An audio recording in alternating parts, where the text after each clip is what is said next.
We'll start from the top of the page just so people walk in for the first minute and a half. So we had listing in last week. We talked about the 39 different malachas, and they were enumerated one after the other.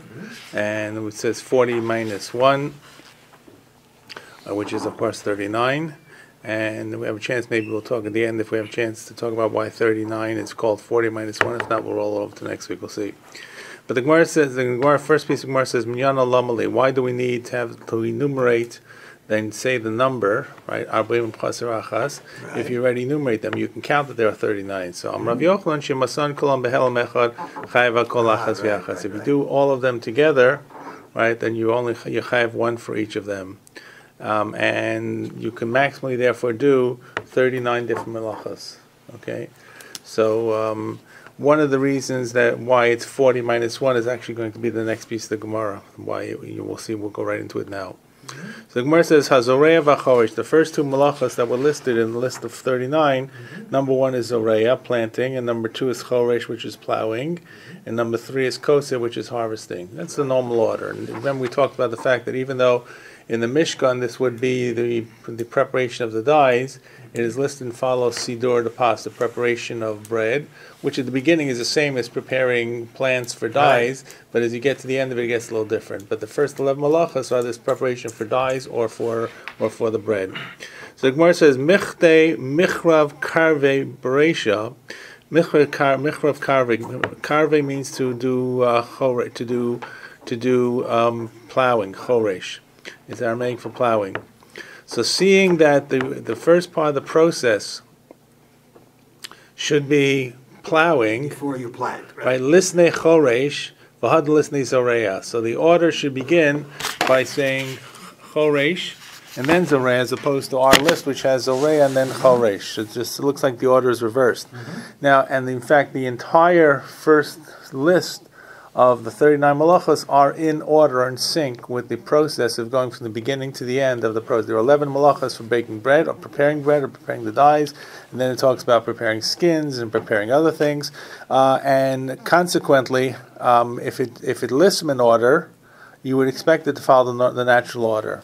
As you get later in the list of the 39 malachos, the order seems to be less specific. So that we talked last week, which is really coming first, mavir or mechaber? Is it kosher and matir? Is it tying or untying? The weaving. Which comes first, really? Which is bona and soser? You're building and then knocking down. Or you're knocking down first building. So as you get to the last 10 or so, the order seems to be less significant. But the first 11 are really about this order, which goes from the beginning, consecutively or continuously or chronologically until you come to the end. And the same thing as well with the sewing, and the same thing as well with the weaving, which would also be crocheting, and the same thing as well with the skins. So therefore, if we know that logically, when the first thing the farmer does when he goes out to the field is he plows it, why isn't Choresh listed before Zoreya? So that's the Gemara's question. So the Gemara answers, and I think I told you this outside. Tana Beretz Yisrael Kai. The author of our Mishnah is in Israel. Well, we know that the Mishnah was written in Israel.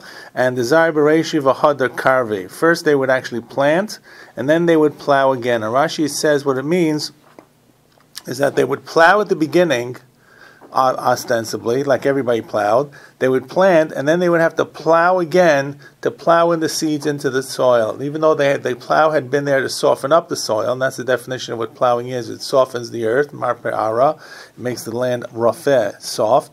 Nonetheless, they needed a second time to kind of plow it in. So Tana Beretz Okai, the Zab Reish v'Hadar Karves, and then they plowed again. So that second plowing is going to be considered a malacha of plowing. It's not going to be considered a malacha of zriya. What do I mean to say? We'll see very, very quickly, there are certain malachas that become related to specific malachas, such as, if you, here's a good example, if you prune a tree, what malacha is that? I'll give you a choice. You would say kotzer, that's choice A, or would you say it's going to be something like notea or zoreya, planting? Right. Now, because when you cut back, when you are going to prune something, you're doing it to enhance the growth. Yeah. And the definition of planting and the definition of putting a seed in the ground or planting a tree is to enhance the growth. So if and every malacha, you look at really what the pu'ula is, what the act is, what the tachlis is, what the reason for the act. So even though it looks like pruning is really cutting it down, right? Nonetheless, it's going to enhance. Now, maybe that you're going to cut down your pruning so that you can use the wood or the pruned branches. The Gemara will talk about that. So there may be two malachas that are there. So are we saying we tend to look for the intent, the real purpose, or when we're looking for doraisa Torah level prohibitions, whether it's an av or whether it's a tolda derivation, we're looking at both of them. It has to be similar enough for the purpose, right, and the action itself. Okay. Which malach is that? I'm talking about pruning is should be zomer. Zomer is not listed. Zomer is a tolda. Zomer is a tolda. So we have the 39 avot there, though I suspect under Zorea Notea it may say pruning. Well, maybe destroying or whatever, I don't know, in that sense, right? Right, so you look, Zorea number 1 is called planting and causing plants to grow. Right. Okay, so anything that causes plants to grow. So once again, that's the litmus test is what's the purpose for it. If I'm cutting, now there may be a tree that does not get enhanced by growing by simply cutting it back, and I'm just cutting it because there's dead wood or something. But usually pruning is going to really enhance the tree to grow better, especially some plants. Okay, so therefore as well, in the chiddush here is going to be that the second plowing, you plowed first, but the second plowing after you planted is also going to be considered choresh. It's not really a derivative of zorea. You may have argued that remember in Israel, what are they doing? Plowing, soften up the soil, put the seed in, and then plow the seed into the ground. That does sound like Zorea. So you could have logically said that it's part of Zorea.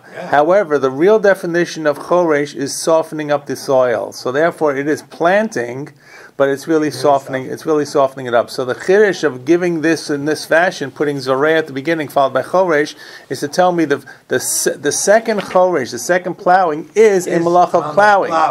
Is a malach of plowing. Now I could do one action and be doing two malachas, right? So in this case, the fact that I have done Zorea is a Zorea malacha. I plow it over. I'm doing a choresh, but it's not a part of Zorea. So the order is Zorea followed by choresh. So that means if you do. You'd only be over on Choresh if you did it a second time. No, it means that if I'm the first Choresh is also Choresh. The first Choresh is also Choresh. So why don't I list it Choresh Zorea?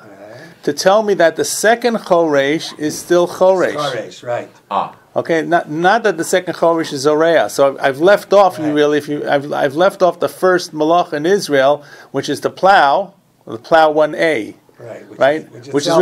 which is the pre-plow, so to speak. In other words, the plowing before I plant, and because I'm assuming it's going to be included as a plowing after the planting itself. Normally, however, if I were planting outside of Israel, where the earth is not as harsh or hard or rocky or whatever it is, the first thing I would do is I would plow and then I would plant. But I said the question really is because in the first 11 malachos especially, you see that there is an order that is listed one after the other. So it's important that there be listing in the chronological order. What this means is the first thing that happened is not mentioned. Right? Okay. So it's included. By the way, this is one of the answers why it says Arboim Chasirachas, because you see that there is there was a 40th one, which is really Choresh, which isn't mentioned. Right, it's the same one as the regular a silent choresh that would be there in the normal processing of preparing the ground itself. Okay, so now the Gemara continues. Tana. Okay, we have a brayso that says as follows. It's a little confusing. The items are fairly simple. Zorea, planting. Zomer is pruning. Notea is planting a tree. Okay, now planting a tree and planting a seed is the same malacha. One, except it's called Zorea for seeds and Notea for saplings. Usually, what the English word sowing, S-O-W-I, because they used to throw it in a way that you don't do with trees. With trees, you usually start with a sapling, right? It's very rare that you would start a tree, right? the people who you buy the saplings from started from a seed. Yeah, they know what they're doing. You don't throw that seed. You put that seed. They put it in special ground, whatever they do. In a special spot, so a different thing. Whatever, but I'm saying that, or that may be enclosed. It may not be, maybe separated, maybe in a pot, maybe in a bag, with greenhouse or something. So the farmer, the normal process of planting a tree, you have a seedling, and you put it in, right? But by the way, it's not important whether the tree is already in dirt. Or I once ordered trees in a mail order, and I got they came dried out. They were never successful, but they actually, and it's supposed to work. I ordered 1 or 2, and it comes completely removed from soil. And you're supposed to put it back in the soil, and it's supposed to come back to life. It didn't, but it's supposed to. This sounds too complicated. Well, maybe okay, it sounds complicated. But the point is you got to be careful with the root ends, the root hairs. That's probably what happened. So, but notea is both of them are enhancing growth. Absolutely. But putting the sapling into the ground is a different form than simply sowing and throwing out the seeds. Mavrich is when you bend over a vine and you put it back under the ground. Okay, I forgot what this is called. Propagating. Propagating, right. Bend over a vine, air layering. Air layering, you put it back into the ground so that it will set a bit. Vines are sometimes propagated by bending them over and burying a portion of their length in the ground. When the buried portion takes root, it is cut from the original vine and grows alone. Correct, okay. So this enables it to pick up, to get started because it's being nurtured by the original vine. Once you get started, you detach them and you get 2 separate plants. The original one's still there, and this one's there. Correct. Okay. So different plants have different things. So mavrich is think of mavrich as like bent over from. It's like bend like your knee, right? Right. Berkayim. Right. Correct. Yeah. So that's once again that's similar to planting a tree. It's propagating it. It's enhancing the growth, and the last one is markiv, is grafting. So I take a branch and I graft it onto a stalk, and that itself. And by the way, you say, well, grafting we know is not the good thing. It doesn't have to be a different type of. Provides the same species allowed. Provides the same species, correct? Right. So if you have the same species, you graft it together to enhance it, so it's the same as planting a tree. So kulan, says the Gemara, kulan malacha achasein. Okay, these are all one type of one malacha, and this is called. There's a special technical term for this called me'ein malacha achas. That there are 2 different types of various different types of the same malacha, but they're really one malacha. Yeah. So in other words, the significance will be. If I do 3 of these things, 3 of these things, I'm only chayav for 1. Gotcha. Now Rashi actually says that all of them are considered av malachos except for zomer. Rashi says that zomer is a little different, and you'll see this in a moment that zomer is a little bit different in the next about 3 lines. Zomer is a tolda, of notea, and notea is equivalent to zoreya, which is equivalent to all the others, mavrich and markiv. So sometimes we have this unusual situation where you'll see different terminologies that are used for different subheadings of the same av malacha, not a tolda, but they're so similar or so equivalent that they're considered different alternatives to the same av malacha itself. So this is not considered 4 or 5 av malachas. We're not adding 4 or 5 to 39. These are all considered really zoreya. Okay, except that Zoreya or notea. Zoreya, it's usually called Zoreya or Notea. The others, according to this Gemara, are actually equivalent. Mavrich and Markiv are going to be types of Notea, and they're considered Av Malacha. Zomer is going to be, according to Rashi, Rashi explains it's going to be a Tolda. Now, you'll see that from the terminology, the way it's written in about 5 lines. But they're all Kula Malacha Achas. The Gemara says, what do we care for? So, my Kamash Malan, Kamash Malan, Ha'oseh Malachos Harbe, Me'ein Malacha Achas. Those 3 words are the key words. Me'ein Malacha Achas are going to Ein Ochai Velachas. We'll only be Chai for 1. So, and that's a big deal. It is. Well, hey. Yes, it is. You only go to jail once. But if you do 1 Zoreya and 1 Notea, it's 1 Malacha. It's 1 Chatas. But if you do it one after the other, and you didn't know that it was wrong, you forgot it was wrong. You mean to say, or you knew it was wrong, right? You're still chayav on 2. No, you're chayav on 1. You do one, and then 5 minutes later you do the other. Yeah, but it's all on Shabbos. So the answer is, the way we define this is, if you didn't know, if you forgot you forgot Shabbos, you forgot. It's shkaga. It's shkaga. So it's considered one shkaga until you found out that you did it wrong. So if I planted 1 seed or I planted 5 seeds, and after I planted them I found out it was wrong, I get the same thing. It's the same chatas whether I planted 1 or planted 5. If I planted 5 seeds and I planted a tree, a sapling, and I didn't know that I was doing something wrong, it's going to be considered one malacha and 1 chatas, 1 korban chatas. Unless I planted, I remembered, said, I can't plant seeds, and then later on I went back and planted a tree, and then I remembered. So that's what's called, this is a halama. This is a ne'elam that you didn't remember, it was hidden from you. And this is actually the first part of this parak, which we'll get to do once we finish the end of this parak, because this is the more important part. There's a whole long discussion about if you forgot it's Shabbos, if you never knew it was Shabbos, if you all knew the malacha, didn't know the malacha, what do you have to forget and so forth? You forgot it was Shabbos, you turned on the light 10 times. Yeah, once. You forgot Shabbos, or you forgot that it's malacha? If you forgot it, see, sometimes this is one of these things where pace no less. If you forgot it's Shabbos, you didn't know it was Shabbos. That it started now. Yeah, you thought it started an hour from now. All right. So then you be chayiv actually 1. Yeah. Right. Okay. If you forgot it's Shabbos, that you knew, in other words, that you can't light the light, right? But you forgot that today is Shabbos, or maybe you forgot that this is a light. Okay. Whatever. Yeah. Okay.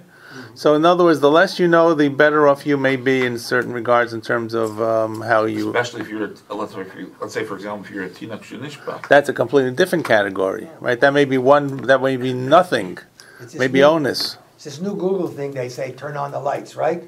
So if you just say it, turns on the lights. So you're telling somebody it's Shabbos, I wouldn't turn on the lights. Boom. The thing turns on the light. These days, with automation, it's very easy to turn on multiple lights at the same time. That's true. Correct. And it gets more complicated if you're doing it indirectly. What is this really considered? That's correct. Grama or not grama? That's a whole larger. Is it a grama? Is it garmi? Is it more than grama? This is right. This was the old days without all this technology. But the truth is, you can't walk around without turning on a light or without tripping a surveillance camera. It's not possible.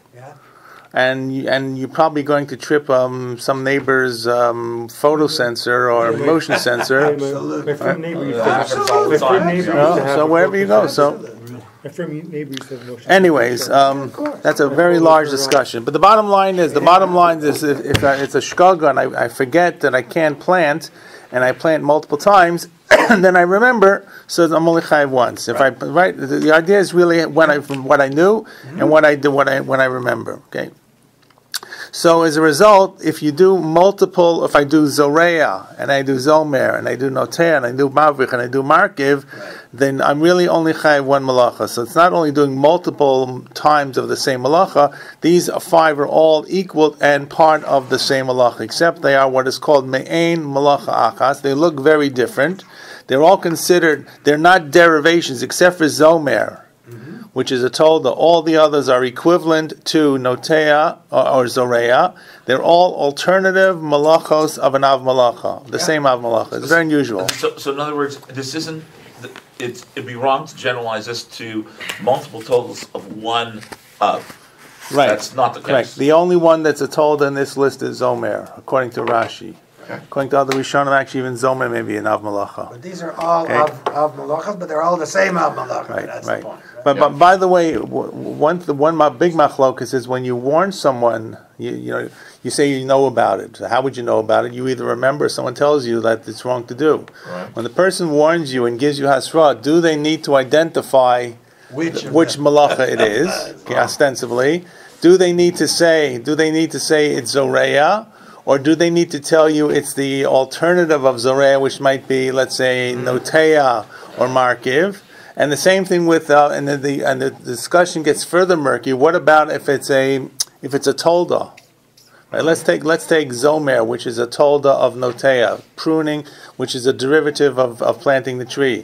Do they have to say, I am warning you now that you shouldn't do a zomer, pruning, which is a tolda of notea, or there's enough they should simply say you shouldn't do notea? This is notea. What do they actually have to say? That's Tosfos discusses whether you actually have to say what it is and what it isn't. Tosfos makes the point that if the person doesn't really understand what they're doing, right? If you tell me that I'm pruning, and you tell me stop planting the tree, I'll say I'm not planting a tree. You'll say you're making fun of me. Like, right. What do you think? I'm stupid? It's not planting a tree. I'm pruning. You won't accept the hasra with validity. Right. Like you'd be mali galev, you'll make fun of it. Yeah. So that's not really warning. The one person won't be warned properly. That's one of the reasons. That's the side of Tosfos that says you have to warn the person about what the malacha is, and even the told of what it is. Others say not true. You give them the general category; it's sufficient. Okay. So that's about these first 5. Once again, you thought this was easy, 39. So right away we jumped into it, and you see the first one, right? Or which is Zoreya, number 1. We haven't gotten past the first one. The first one can be not subdivided, but has alternative of malachos within itself. It's called me'ein malacha achas. And that's a halachic term that comes up in a couple of places, but very noticeably here. Okay? So, the next thing. Amrav Acha, Amrav Chia bar Ashi, Amrav Ami. Zomer chai mishum notena. Look how it says. Remember I told you Zomer was a little different than all the others? Right. Remember, Zomer is pruning. Just to remind what they are. Zomer is pruning.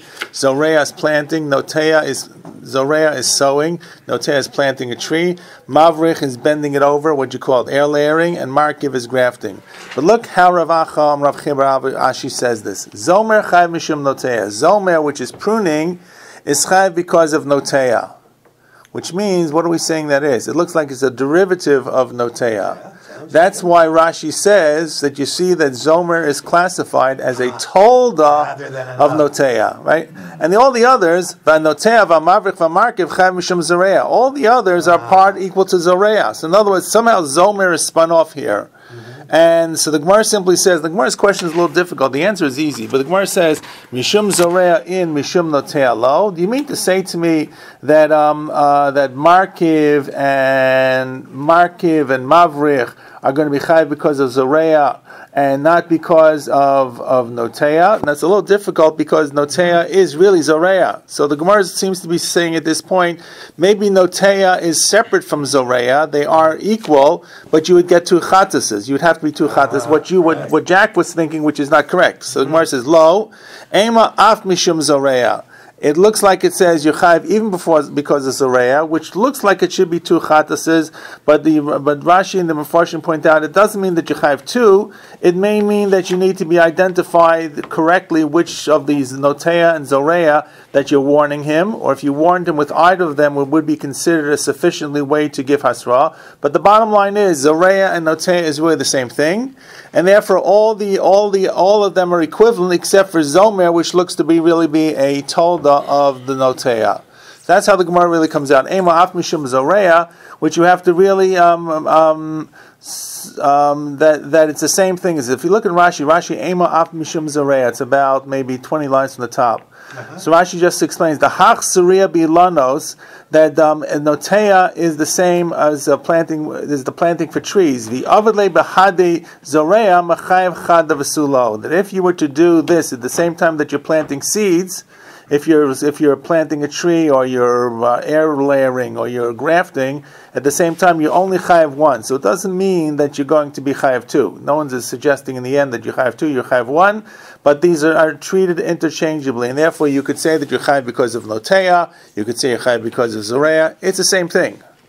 Okay, so that's really what the end of this first piece is. A little confusing in how it reads, but Rashi and the other and Rishonim explain that what it means in the end, that Zoreya, Notea, Marvrich, and Markiv are all equal. The only one that's the exception is Zomer, which is a tolda, but even that, right, you still only be chayav 1 if you do all 5 of these. Right. That's right, okay?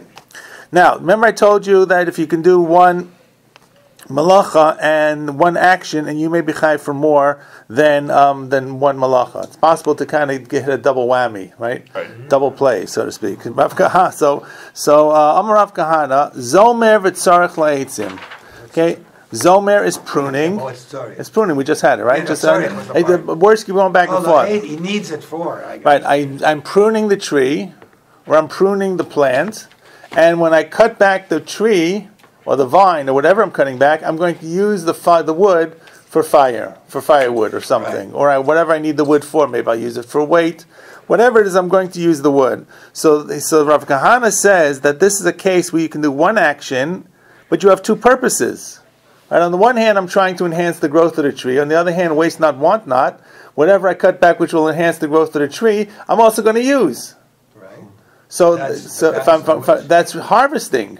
Oh, I see. I'm cutting the tree down. I'm removing branches. Harvesting does not only have to be food items. Anything that's growing from the ground, if I cut it down, that's kotzer for use, right? So zomer v'tzarach li'etzim chayev shnayim, achas mishum kotzer, v'achas mishum noteya, and I'm also chayev because of enhancing the growth.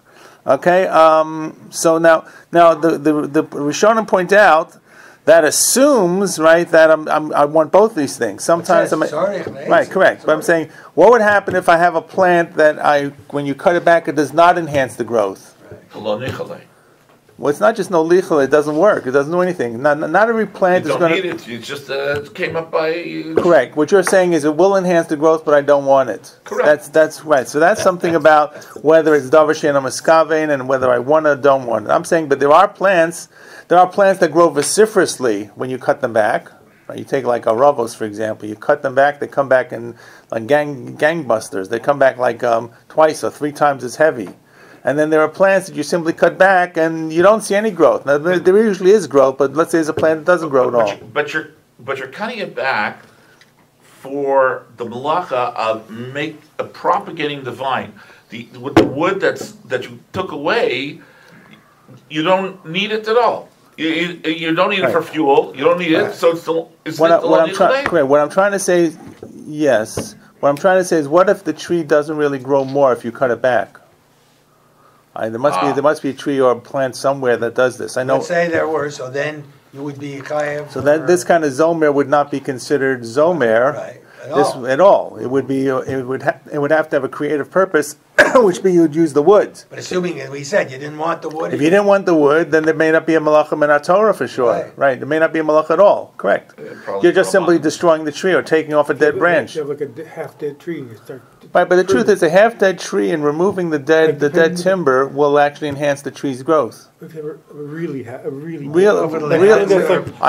don't know that much about working with trees, but I've been told, if you have like dead branches, you cut them back. First of all, it will allow the other branches to find their way out. I understand. Right. So, but I'm saying, there must be a tree somewhere that cutting it back has no effect whatsoever. There are trees that you cut them back and they kind of zoom back. Right. There are times of the year when you cut back.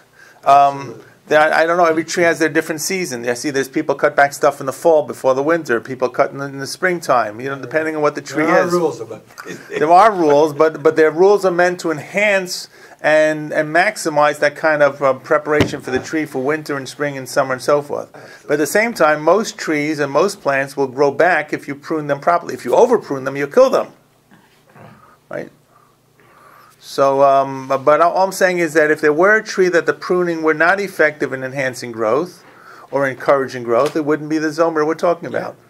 Right? And if you're cutting off branches, you'd be chayiv. If you were using the branches, you'd be chayiv only for kotzer. And if you weren't using the branches, you'd be simply destroying the tree. Right? Which is a makalkel, it's a destructive purpose. And Jack is referring to a davar she'eino miskaven that's you didn't have in mind. Okay? So zomer v'tzorach leitzim chayav mishum shtaim achas mishum kotzer v'achas mishum noteya. Okay,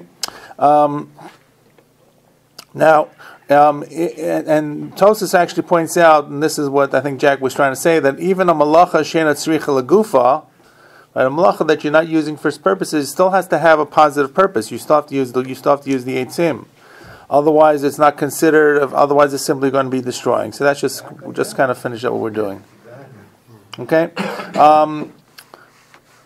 Okay. Amar Rav Yosef. Haiman. Now another example. These examples are real life. You see, by the way, how they lived on the land. Oh, for sure. This is serious stuff. I'm surprised that they would have done all these things on Shabbos, and so these questions came up. Like they weren't just sitting in a base medrash and learning on Shabbos. It seems that they were out there. So the answer is, first of all, not every case that they could talk about is a real case, right? It's possible that probably most Jews were relaxing on Shabbos and not out there. Second of all, if you speak to a farmer, I'm sure if you speak to a farmer, you will find that when the time of the planting and the time of the harvesting, the time of the plowing, they're working around the clock. Yeah. There are certain seasons that have very tight schedules. Right, so yeah, it's very possible that someone could be doing this on Shabbos, or may have forgotten it was Shabbos, or may have said, "Well, I still have a half hour to finish up my work in the field before the sun comes down." And guess what? Suddenly they look around and the stars are out. Right, so that could be a case that could come up. And the other thing too is just because the Rabbanim are talking about this, maybe they were sitting in the Mizbedrash. We got the whole nation out there, correct. Right? They're trying to teach them presumably what you can. It's not the Rabbanim doing this; these are questions, right? But I'm saying sometimes, and remember the key in a lot of Gemara examples are examples that don't necessarily need to occur. Right. They're just using the example to probe how far the law, the rule, the klal is going to be derived and what needs to be tweaked. But I think it's real. I think the example of, working Friday, we have this idyllic picture that there they were, and and came Shabbos at noontime, and they blew the whistle. They all went home. They went to the mikveh. They came to shul early and said Shir Hashirim and whatever else they learned. They were working. They were working hard. And the Chachamim, many of them were professionals too. They had there were artisans and craftsmen. So these things came up. Yeah. Okay. So where are we up to? So that's the case of Rav Kahana.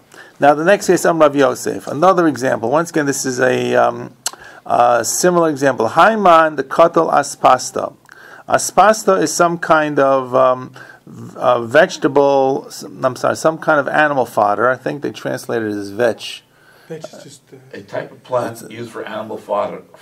Right. Aspasta is cut 3 times a month. Right. It grows back after each cutting. That just means animal fodder. Well, it means that. So there's some type of animal fodder called aspasta. It comes up in a number of places in the Gemara, and it grows rapidly. That's why they used it for animal fodder. It probably wasn't extremely tasty, but it gave the animals what they needed, and probably gave them bulk and nutrients as well, and it grew quickly.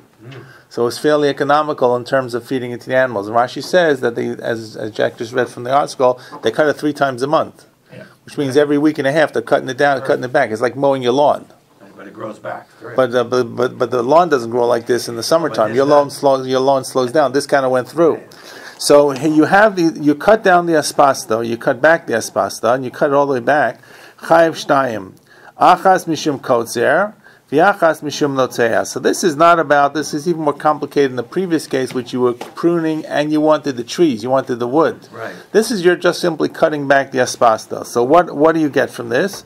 2 malachas, or 2 averos, so to speak. One is kotzer, you're cutting it down because you're going to take this veg, whatever it is, and feed it to the animals. Right. You are actually harvesting it. Yeah, you're right. And at the same time, the more you cut it back, the more it grows. So the more you cut, the more it grows, which means you chai because of noteya, and you chai because of kotzer, because you're actually harvesting it to give to the animals. Okay? Next is Amrabai Haiman the Karnev Silka.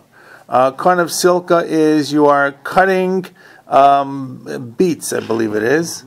Right? You're cutting beets. Sela can mean beets, can mean spinach. It sometimes means, I don't know if anybody ever use beets for Rosh Hashanah? It's one of Simanim. Yeah. One of Simanim, right? Silka, but there are different interpretations of what silka is. Some people say it's a spinach of some sort, and some people say beets. So this year we decided we would use beets. We'd never used beets before in Rosh Hashanah, so we had to go out and get a can of beets. What do you usually do? What do you use? Dates and pomegranates and this and that, and head of fish. You didn't use lettuce. You said it was lettuce. No, I didn't say lettuce. I said beets. Beets for Rosh Hashanah. Silka, we said what's the other choice? I believe spinach. So spinach. You didn't never use spinach either. No. Yeah. What, fenugreek? Maybe it's fenugreek? Fenugreek. There's a thing called. I don't know what fenugreek. Looking for it for you. She found it. Fenugreek, yeah. Which one is that? That's green. Which one is this? Silka? It's not Silka. No, it's something else. It's ruby or something. Yeah. I thought it's more of a custom to use something sweet. That too, but Good taste, but right. beets are more but silka, Depends how you prepare your right? beef. All of these, right? There are two reasons why we use these simanim. One have to do with the fact that sweetness is a symbolism, or a head is a head, right? The others have to do with plays on words. So silka, right, is yisalku, should be misalek, to take away. Our enemies. Our enemies should be removed, right? You know, if it's bad stuff, it's against the enemies. If it's good stuff, we should become more, right? Okay. So that's where what silk is. Now, silka probably is an Aramaic word for whatever, but even the modern Hebrew is still selik. For beets. Yeah. I think so. You guys will check it out. So, but this clearly is about beets, and. So what happens when you are going to cut back the beets? I'm not sure if you're pulling the beets out. I believe you're cutting the beet tops off. Yeah, you don't cut beets. Beets are underground, aren't they? Yeah, you dig them out. Except for the top, the green. So here's what I remember as a kid. You know, In the Bronx? In the Bronx, we were not very rich. Okay, You had big gardens, though. No, we did not have a garden. We lived in an apartment house. But when we went to the supermarket and used to buy a bunch of beets, Right. They didn't come in a jar. Yeah. So the guy would take the beets out and he would break off the stalks and throw them away because they came in fresh. Right. My mother would always ask him for the stalks. You can eat those. You could eat them. They're as bitter as spinach. We would tell her don't take it, but they were full of nutrients, and she'd make soup out of it. You can't eat it like lettuce. You have to make some kind of soup. Right. Mr. Vigal? What? It was, okay. So I think this is the same thing where you're cutting the tops off of the beets, if I'm not mistaken. Sounds like he's using them for something Right. here. Okay. So what is going on here? Chayav shtaim achas mishum kotzer, v'achas mishum zoreya, or the aleph is telling us the Bach has a nusach of notea. Okay. So what notea is like, it's you're not really planting. It's not like zoreya of planting seeds. It's more like causing it to grow, which is more like a notea, like a tree itself. So what are we doing? So what are we doing here? They're still on the ground, and when you cut off the tops, because Rashi says it means they regrow. So I don't believe that you're taking out the root, which is the beet. I believe you're cutting off the tops of this produce. Okay, but you're doing it so you're feeding it to something, right? Feeding it to yourself. No, he didn't say that. Yeah, you're feeding yourself. Your coat's there, you're harvesting this. This was edible. You could eat some of And it. it's zoreya because you're causing it to grow more. So that's why I believe was cutting the tops off of it. I think somebody must have told him. cut a this. I few don't off, think this not was- all of them, or else it wouldn't grow. Yeah, well, I don't Maybe a know. few. You took a few off. I think he heard it from somebody else. I don't think he actually did it. If you take a few off, it's okay, but then maybe we can't take them all off. No. I mean, Maybe, or maybe they grow together, like, and they have, they. Take it on the sides, you take a few off on the sides, and then leave it grow. Maybe It's possible. Maybe the version of beets, as you said, Yeah. that was growing there had more than one It must more be a stock, different, not just Maybe. not just Maybe. one. I'd like the beets. Or maybe the beets on the ground divide into multiple beets, and then you can take a few off because the others keep dividing, like garlic or onions or something. The garlic breaks up. Like one green comes out. Like There's a six- few. You take seven, a few. so maybe you take You take two, off leave one the or other two, three, and then two you let the more rest back. grow, and Yeah. maybe the other ones grow back. I don't know, but you can't take them all off. So I believe garlic is like that, when you have the cloves self-divide on the ground, and you can take off some and leave some behind. I don't know, but anyway, there's another example here of multiple malachos that you're going to do by one action itself. So this is very similar. Yechayev for two. This is similar to the aspasta, with this kotzer and notea, and the same thing is the kind of silka, except that appears to be human food, which you get kotzer and zoreya or notea. The notea is the version of the Bach, which matches the previous example about the aspasta. Okay, so that's malacha number one. How far did we get so far? 1 out of 40, 1 out of 39. Okay, we actually got two. Got two. Zoreya, choresh. No, actually, this is a fairly short. This is about 3 sides. It's about 4 sides, 5 sides. Okay, to go through all of them. Then there are different prakim. Take different ones individually. Okay, next we're up to 2 dots. Tana. Okay. Hachoresh. This is, we did zoreya. After zoreya, we said is choresh. Okay. So these are all, once again, 3 types of malacha that are all variations of choresh. And it looks like that they're all considered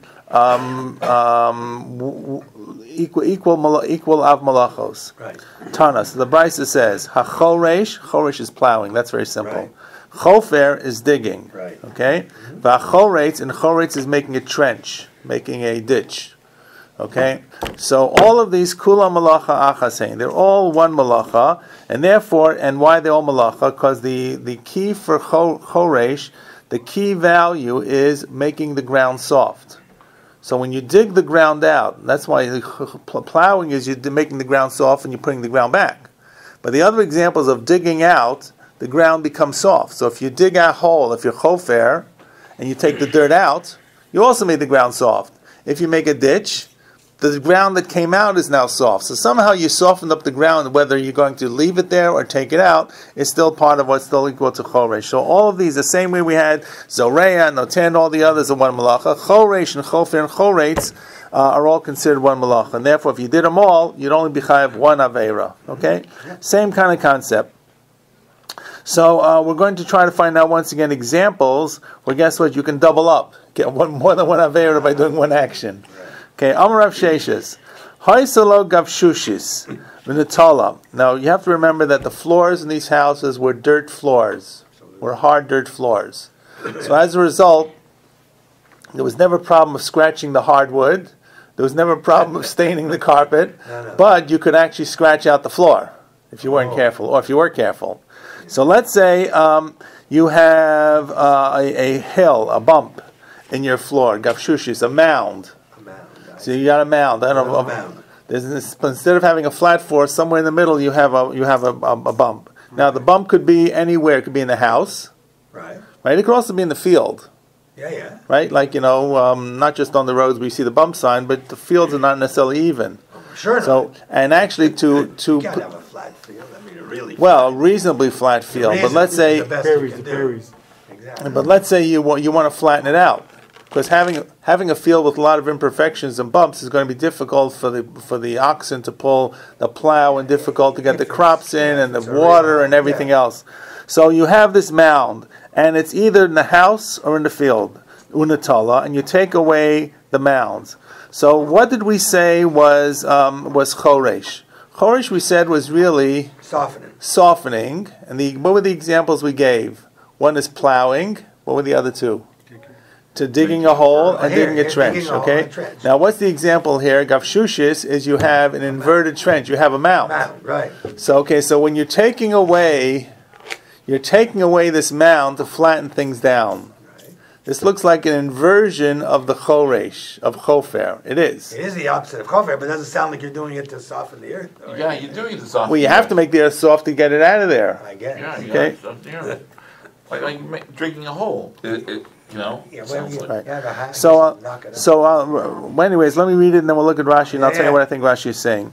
So, if it's in the house, chayv mishum bona, that's considered a malach of bona, which is all the way down towards one of the last malachos, somewhere in the 30s. Right. Building, you can't build. Now, this is not building in an addition. You are renovating by removing something down, by knocking. So you can be building. You can be building by smoothing out the floor. Absolutely. So in a house, you can't say that's choresh. Choresh is about the earth becoming soft. That's really not your purpose. Your purpose is to have a floor. So besad chayv mishum choresh. In this field, it's chayv because of choresh. Okay. Now, so Rashi says that it's in the house, by it's called boneh, binyan, because what you're doing is you're flattening out the ground. That's building, that's clothing. No, the difference is the eventual purpose. Right. The eventual purpose is you do want to do something like build up a house, or they are outside. The eventual purpose is for agricultural needs. Correct. So what he's saying is that the real tachlis of the tachlis of the intent of choresh is agricultural purpose. No, not agricultural doesn't count as choresh. Or as Rashi says it. Let me just kind of hold off for a moment, Jack, because I don't know if I finish the second half of the sentence. No, okay. Let's go back. Let me read the whole thing again. Then we'll look at Rashi, and then we'll see if we're saying the right thing. Okay, I'll read Rav Sheshes. He has this hill, this little mound on his floor, and the tali takes away. But by it chayv mishum boneh. He's building. Basad chayv mishum choresh. And the field is chayv because of choresh. So Rashi says babayit. Rashi says the simple parts. Shayach binyan is binyan. Shemitkaven lashvot karkiyuso. She's trying to make the ground flat. That's building. When you build, if you build a floor, you want to make sure that the floor is level. That's basics. So therefore, it doesn't have to add another layer. It's not building another floor or a roof or something. It's just building. But the field is mishum choresh. So Rashi says two words. Why is it choresh in the field? By flattening down this bum. Rashi says the marpe ara. You're softening the ground. So I'm not quite sure what Rashi is saying. I'll give you two choices. I'm not clear in my mind. Either why don't I ask you? How do you think it's softening the ground? Let's see what you want to say. I'll tell you what I think. By turning it over, classic choresh, you're softening the ground. Which ground? When you're outside and you're doing choresh, right, you're literally turning over. Right, but now that I have this mound in the middle of my field, plowing, so I've got this mound in the middle of my field, and I come along with an excavator and I shovel it down until it's flat. So where did I make the ground soft? The stuff that you removed. So one could be the stuff that I took away the dirt. I had to soften the dirt to take it away, right? That's what one part of my mind. The other part of my mind said that when you cut away the top of that ground, you flatten out the hill, the ground underneath will be soft. So the exposed layer is going to be softer than the layer that was there before. So because I had this hill that kind of dried up, that was very caked, I said, I don't know either. I'm going to give you the two choices. You can vote on it later or send me an anonymous response as text and hold it. But, Look at 24. 24. What does 24 This is say? considered plowing because he loosens the earth when he takes the mound away. Which are Rashi and Kiddushei Copper. Ron and So he's talking about the first Rashi one. did say That is, the earth under the mound becomes looser when the mound is removed. That's what I said. That's the second Yes, thing. Okay. yeah. Okay.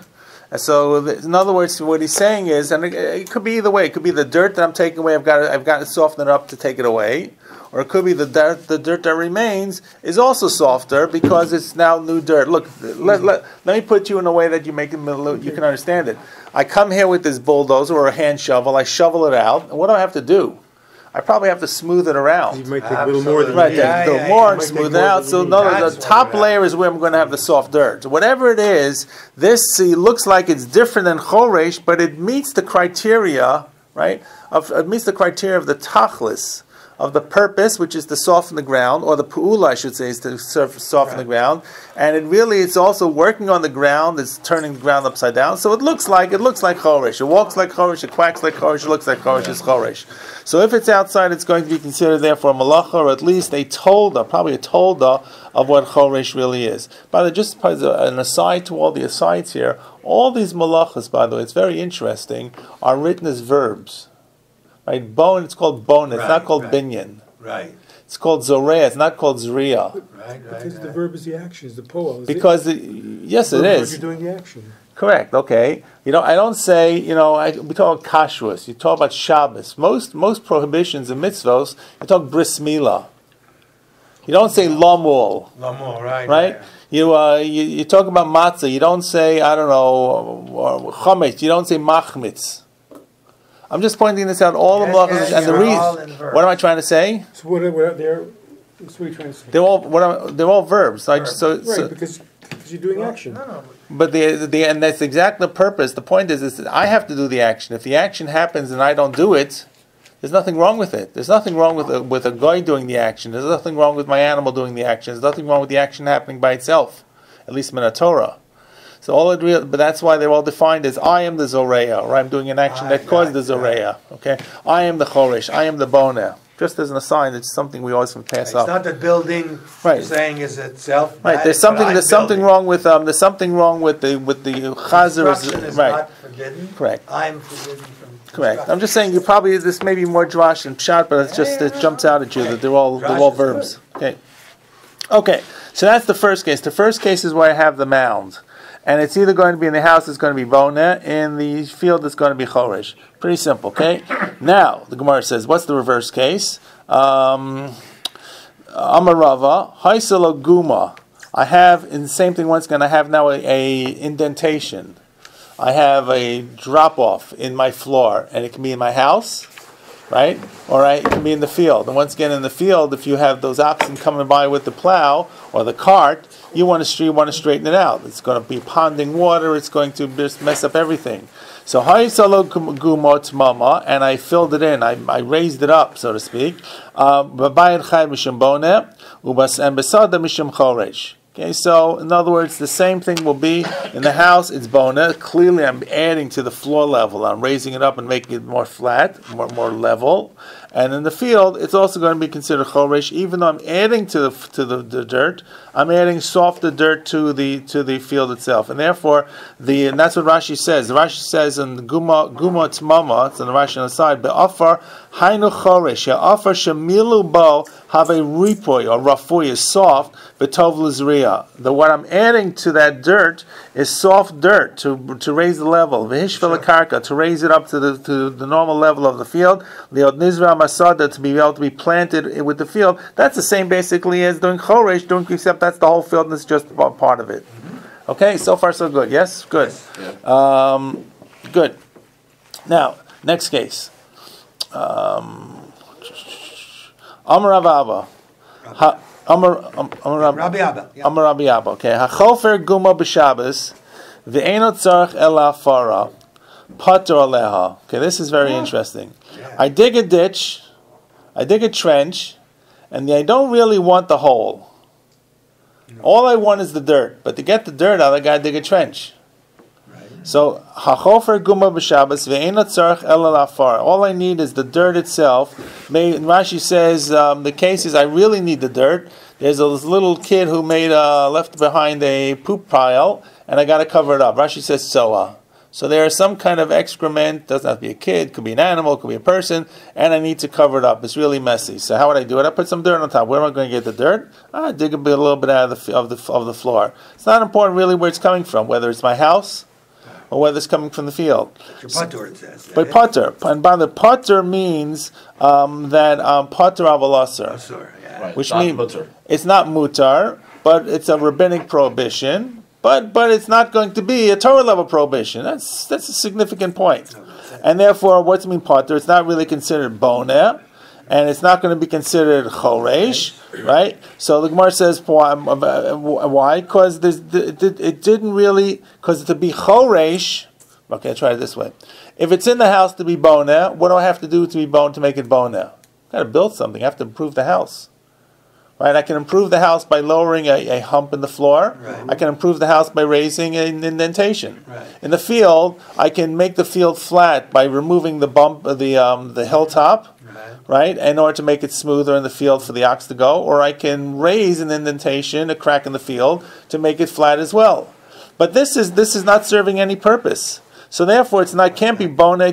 It's not boneh. It's not considered choresh because I don't really want that hole there. And the hole itself, even though chofer normally is considered like choresh, that's when we go back to the last two dots, which is about 10 lines. Tana hachoresh vachofer vachoretz. You see that chofer is considered choresh, right? But I don't really want. I just want the dirt. I don't want to make this hole. If I could get the dirt somewhere else, I would get the dirt somewhere else, except that I got this soa that's stuck in the middle of the floor. So the Gemara says, well, you know what? That's maybe, it's considered something called davar she'enot tzricha legufa. So let me explain to you what that is before we read it inside. Davar she'enot tzricha legufa means I don't really, and was one of the things we went through before we started the Gemara. Yeah. Davar she'en malacha she'en tzricha leguf means I'm not doing the malacha for the actual purpose itself. It's a purpose unrelated. The prime example, the paradigm example, chicken head was removing the body. But that's chicken head's related to it, but about removing the body. There's a body in the house, and a person whose tar wants to go in. A kohen needs to go in. So what do? I take the body out of the house, put the body out from the house into the street. Now, really, that's considered carrying. That's carrying from inside to outside, this first parak. Right. But the reason why I'm carrying this body out is it's not malacha shetzricha legufa. This is a pun on the words. It's not the goof, the body, but for itself. The reason I'm removing the body is for a completely secondary purpose, which is the fact that a kohen needs to go into the house. So that's a machlokas between Rabbi Yehuda and between Rabbi Shimon. Rabbi Shimon says malacha she'enot tzricha legufa is pater. Rabbi Yehuda says a malacha she'enot tzricha legufa is still chayav. Okay, so that's a fundamental machlokas which the Gemara assumes here that you know because it just mentions it Rabbi Yehuda very quickly. So we all hold like Rabbi Yehuda. And we're going to actually hold like Rabbi Yehuda, I believe. Okay, I believe we're going to hold like Rabbi Yehuda. That's bad. I'm not sure. Okay, I'm not sure. Okay. Don't we use that as an excuse everywhere that we can? We usually use Davashin Miskaven. We don't usually use it. We're using it for a second purpose. We usually say that I didn't plan for this to happen.